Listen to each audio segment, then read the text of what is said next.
Hey guys, what's up? It's your boy, the Knight of Justice, back again with another power scaling video. In this video, we'll be doing a video I have been looking very forward to since I discovered him. This video will be on the primordial god, the god of darkness, the king in black, Knull.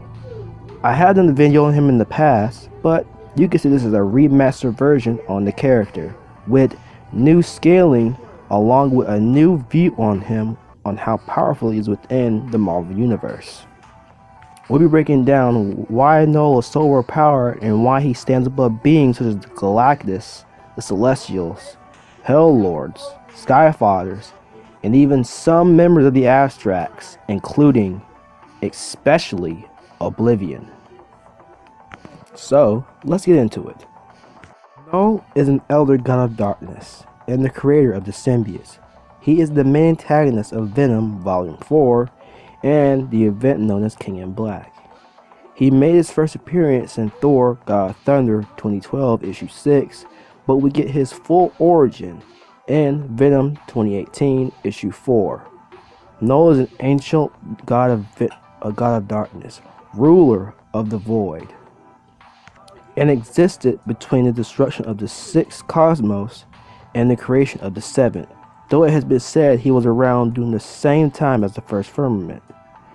Originally content to slumber in the void, Knull was awakened by the light of creation when the Celestials began creating the universe, and was outraged by his kingdom of darkness being disposed. Knull revolted by creating a sword made of darkness from his own shadow, the All Black, and he decapitated one of the Celestials. Cast back into the darkness by the other Celestials, Knull used the slain celestial head as a force to tame his new weapon in the cosmic energy, intent on devouring all the light in his kingdom that was once his and plunge it back in the darkness. He then manifested a symbiote suit of armor from the darkness and commanded and developed a campaign across the cosmos and slaying other gods of life, becoming a legendary figure of terror for divine beings over millions of years. At some point, Knull engaged an army of golden gods empowered by the light and combated them, and slaying them except one. Knull then managed to impale one of them with the All Black, but he was also impaled himself. Knull and the dying god crashed on the world where presumably was the race where Gorr the God Butcher was. And in doing so, Gorr took the weapon that belonged to Knull. Despite this setback, Knull chose not to hunt down the thief and reclaim his All Black, though he remained aware of Gorr's actions following in his footsteps as the God Butcher. After recovering from his injuries, over a course of centuries, Knull began to experiment with the powers and discovered he could manifest parasites called symbiotes from the living abyss and bond them to lesser life forms, corrupting life rather than eliminating it. Hell bent on returning the cosmos back to its dark abyss, Knull created an artificial planet from the living darkness, and he controlled, serving as his home base, his throne of operations. Experimenting with his abilities to manifest life out of darkness itself, Knull began to use the esoteric latitude as a dumping ground for his failed creations, which millennia later became known as the Exolons. Among his early creations were proto-symbiotes such as Mr. E, as well as hordes of weight-like monsters, establishing himself as a divine nexus of abyssless entities, hive mind. Knull sent them forth into the cosmos, using them to corrupt countless planets, devouring civilizations and pantheons, extinguishing stars and smoldering entire planets into darkness. The few gods that Knull spread were forcibly drafted into his army, enslaved to his will, and transformed into monsters such as the living abyss, using them, placing a sentience to guard his world to begin corruption and conquering. Knull's reign came to an end Knull's reign of terror came to an end in the 6th century CE when two symbiote dragons, one black and one red, arrived on Earth and were called the Grendel and Grendel's mother by the Danes. The Grendel's rampage was stopped by Thor, who blasted it with divine lightning, severing Knull's connection to the vast majority of the symbiotes. As the symbiotes bond to the benevolent host, the hive mind tamed and nation of honor and nobility led to them rebelling against their god and imprisoning him at the heart of their throne world, which they renamed Clentar. The world means cage. Formed an organization known as the Agents of the Cosmos, the symbiotes of Clentar attempted a most nobility path and redeemed themselves from their dark origin, acting as protectors of the cosmos rather than terrorizing it. In Silver Surfer Black 2019, issue 1 through 5, at some point during Knull's war against the light, he encountered the time-displaced Silver Surfer. When the former herald of Galactus freed a world to Knull's control using the power cosmic, after a brief but instant fight, Knull defeated the Surfer and infected him with the living abyss to turn him into the Void Knight. However, the Silver Surfer was freed by Ego the Living Planet, who helped Surfer escape from Knull's clutches, and Knull pursued him on his symbiote dragon. Later, Surfer goes to where Galactus will be born in intent to kill him, but is stopped by the Watcher. The Watcher explained that Knull is a dangerous threat, and a threat to all there is, and the end of everything. Ego then connected Surfer with all of the cosmos, all planes of creation, connecting him with everything within the celestial planes, amping his power. Knull hunted the Surfer down to duel him, intent on reclaiming him to be a part of his army. Knull nearly succeeded in doing so, but was defeated when the Surfer extended the last of his power of cosmic, conjuncted a star right in front of Knull, bathing him in the celestial plasma and blasting him across the cosmos. This defeat proved temporary as Knull recovered and resumed his conquering across the cosmos. In Absolute Carnage, issue 1, Knull is stated to rule the abyss, the void of pre-creation, aka oblivion, which I'll get into later on. In issue 5, we see that Knull is once again a threat to all there is, a threat to everything, and the gods begging for them to help them. In another issue, Eddie goes crazy, leaving paranoia and scare for his life and fear in his eyes. He states that Knull is able to solo Earth's mightiest heroes. Knull is also immune to high sound waves and fire. And these Earth's mighty heroes will also include beings as the likes of Sentry, Doctor Strange, Thor, Jean Grey, Blue Marvel, Hulk, and many others. In Absolute Carnage, Immortal Hulk, it was implied Knull is also an aspect of the One Below All, or a force of the One Below All that he works through.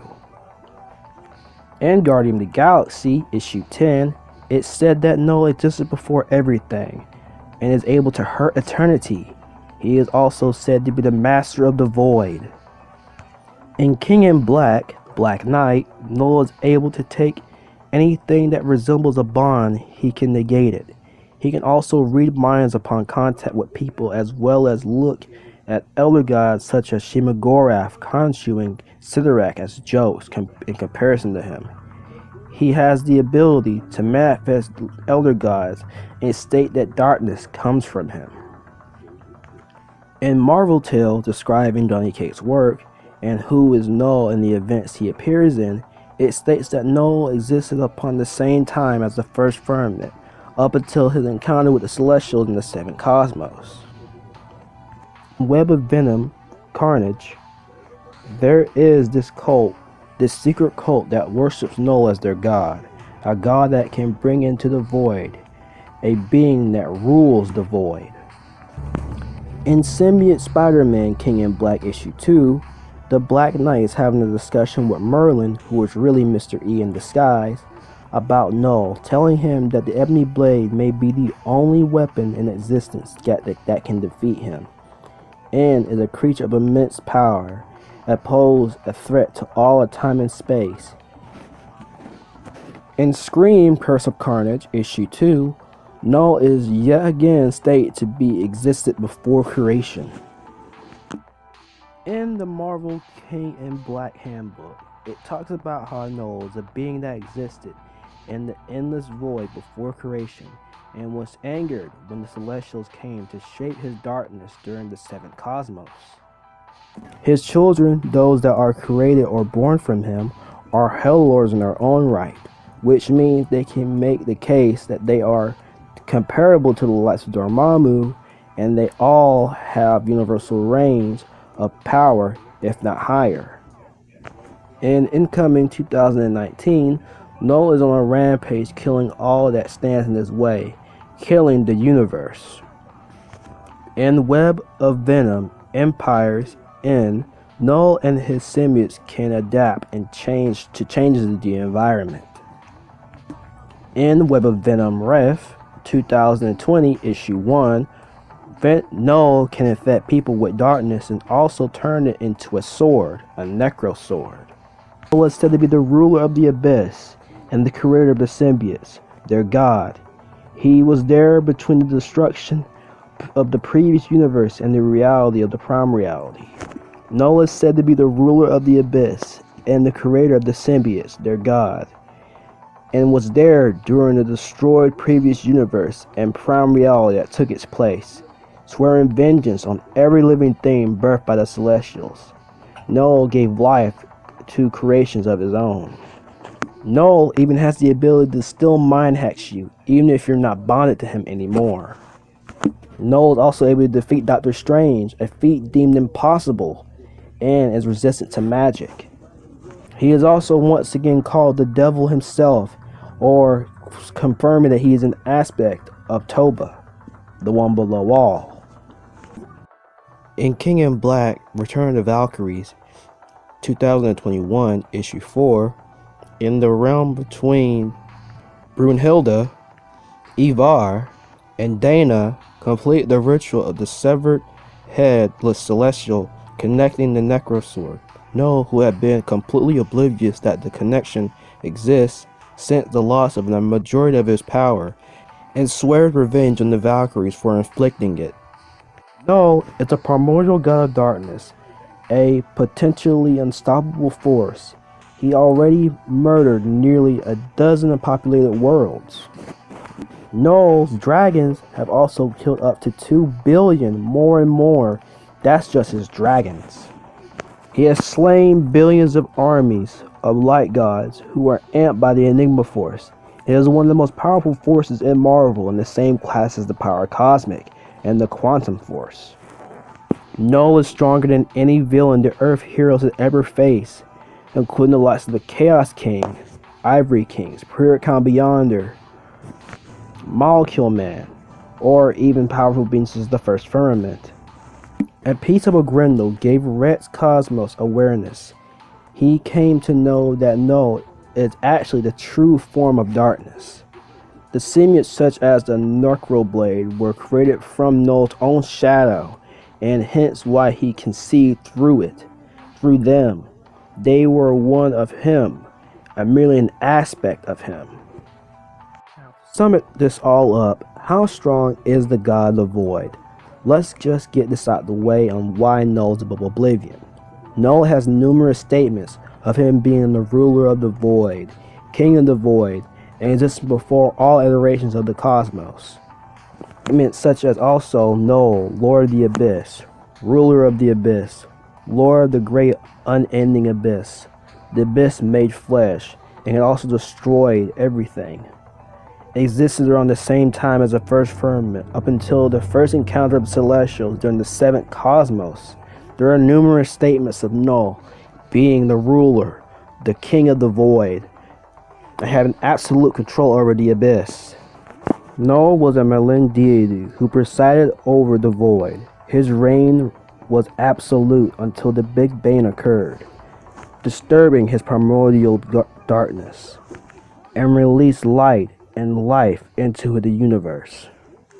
So, what does this mean about oblivion when it involves like the void keeps bringing it up? On Iceman, 1983, issue 3 and 4, Oblivion is the embodiment of nothingness. He was before the multiverse and waits after the multiverse. He is the void, the breath between life and death, between life, death, and rebirth, between the heaven and hell. He is transcendent form, shape, and substance. He created the realm that being who ceases to go to when they go to exist. Oblivion can make people unbeings and drain their consciousness. Oblivion feels very different in the sea of nothingness, of non-existence. Oblivion is and has nothing, and that everything in his realm is his creation. In Quasar issue 25, Truth from Oblivion might be the void as is, and it is called the ultimate void. It turns beings into nothingness. Shares properties of Oblivion once again called it the void, and Oblivion is called in its realm. In the Great Lake Avengers, issue 3, Oblivion is the void, the end of creation, the nothing in which to watch the birth of everything. In Ultimates, the outside, along with Oblivion, are implied to be one and the same, being the void outside all there is. So, that Knull is being stated to be the ruler of the void, the king of the abyss. It is safe to say that the void referring to before creation is Oblivion.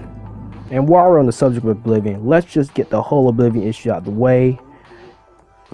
There are two main scans in which people use to link Oblivion. The first one it states that Oblivion is where creation began and where it ends, implying he is above creation all in its aspects. It was stated that the far shore is beyond Oblivion, meaning it is rating on a cosmology that is above Oblivion and the outside. It also relates reason to be that the creation does not go back to Oblivion, but rather death goes to the far shore. This is supported as all previous iterations of the firmaments were residing in the far shore, and how Heimdall truly felt relieved in death when in the far shore, or mystery if you want to say, since they're both beyond Oblivion. And I think Oblivion does not typically use avatars in the way other abstracts do. Rather, he can use avatars or illusions in a way of asking a person to speak through a radio. The person can speak through the radio and still be present, but the radio is minimum so others can hear. For example, Chaos King is never referred to himself as Oblivion's avatar. It's only due to his cosmic nature that he would be a part of Oblivion, supporting that Iceman would have transcended Oblivion when he was amped. Then you have beings like the Phoenix Force who came before the darkness. Then you have people who say the mystery equals the outside because of these three scans. However, the mystery is actually the white hot room, which is where the fire of life, primarily the opposite of that Oblivion, is at, which is the void of nothingness. Even if you don't want to believe this, there is enough evidence to say that Knull is the ruler of the void and should be above the lights of Oblivion, since he rules him. Then we get to Knull scaling above the lights of multi-eternity. Watcher states that Knull is a threat to everything we know, which will include the 8th cosmos. Surfer was amped by all life in the cosmos, and all creation, which would mean multi-eternity. He was able to keep up with this same Surfer and even eventually overpower him with ease. Knull was a primordial god of darkness, the only being to exist before time itself began. Recognizing Knull's power was growing exponentially, and that the dark god poses a threat to all of creation, not simply Earth, he also states that he exists before everything and was able to hurt multi-eternity. He is said to be a threat to all of time and space. Eternity embodies the totality of existence on all planes of creation. The multiverse has been shown to have consistently contained infinite higher dimensions many times. encompassing the lights of the superflow, the highest plane of existence, which contain the true forms of all concepts, where dreams and imagination merge into one.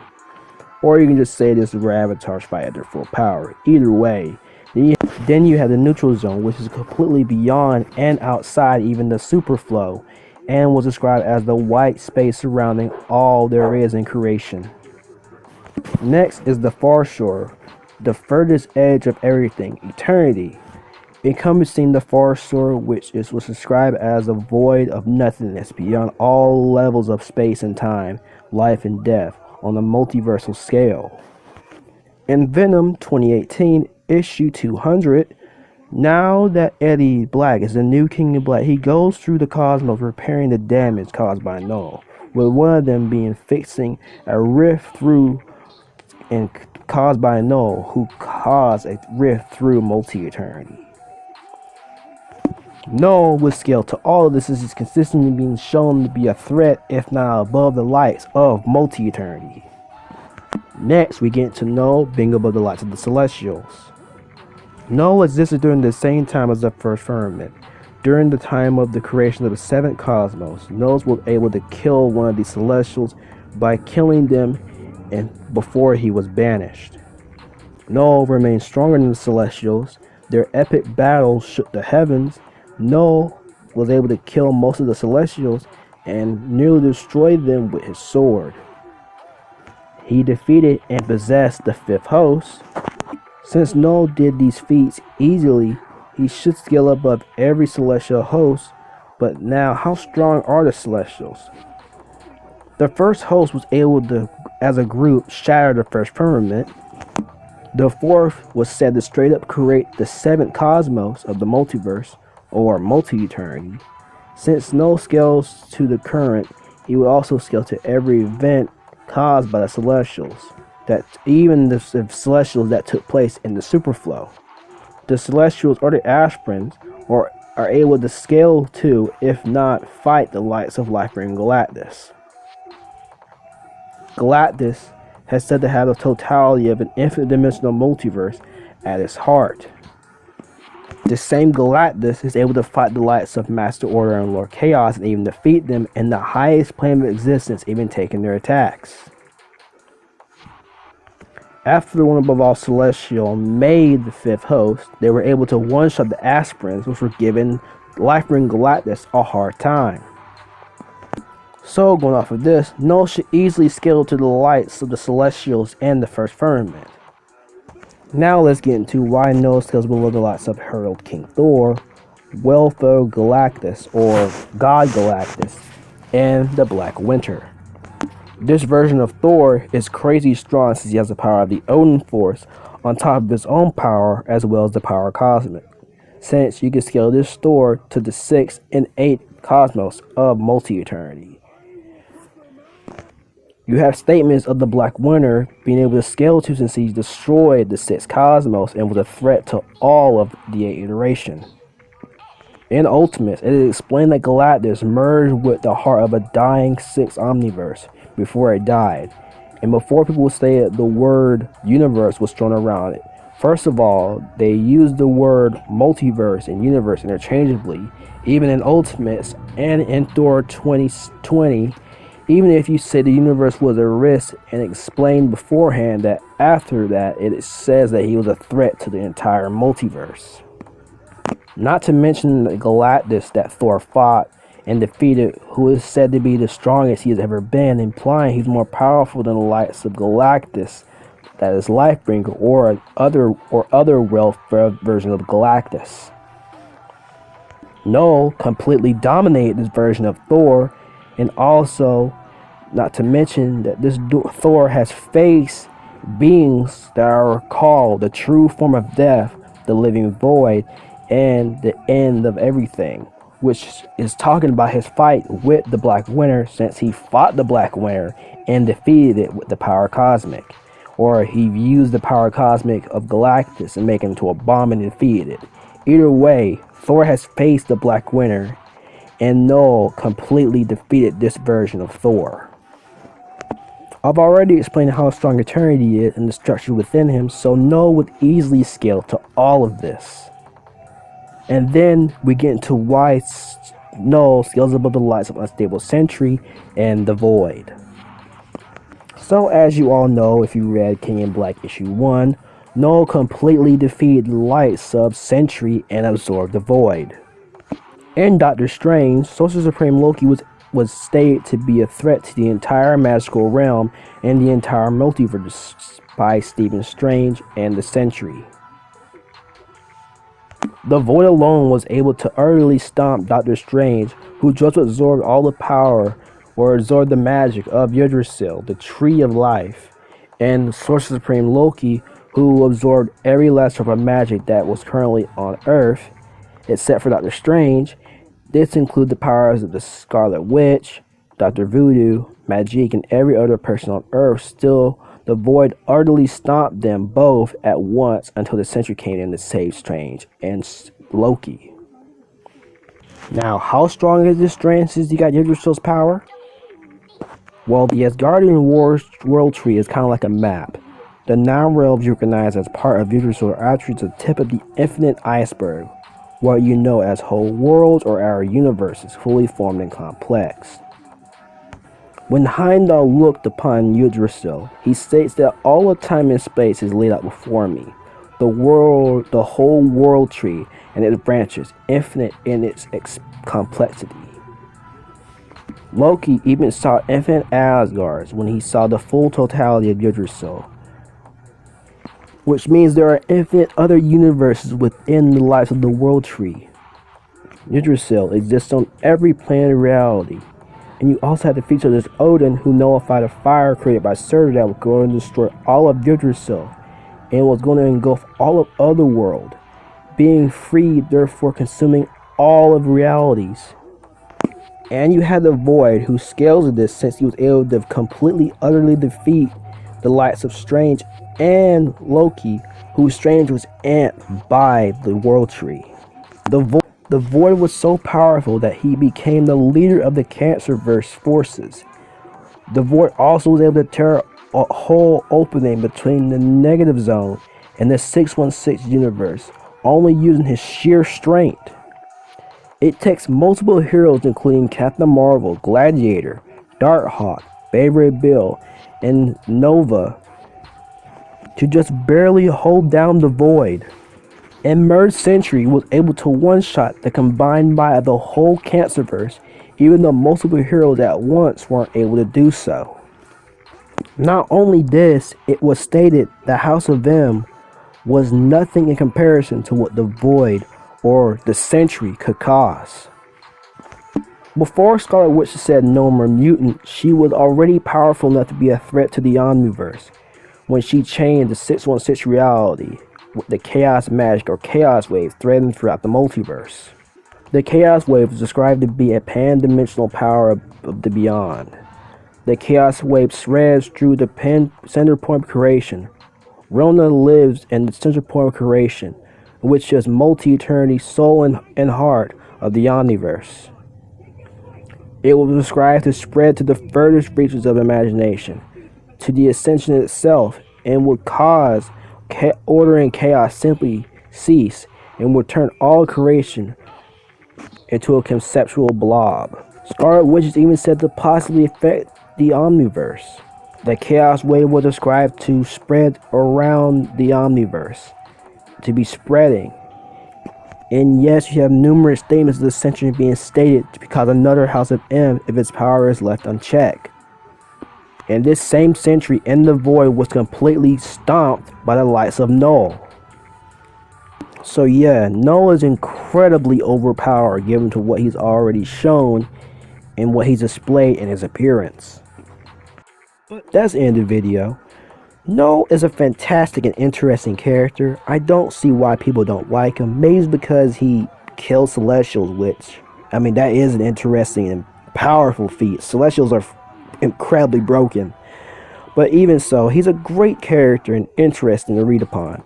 And I hope you, after you watch this video, you take the time out of your day to just read up on him and see how incredible he is and how interesting he is within the Marvel Universe.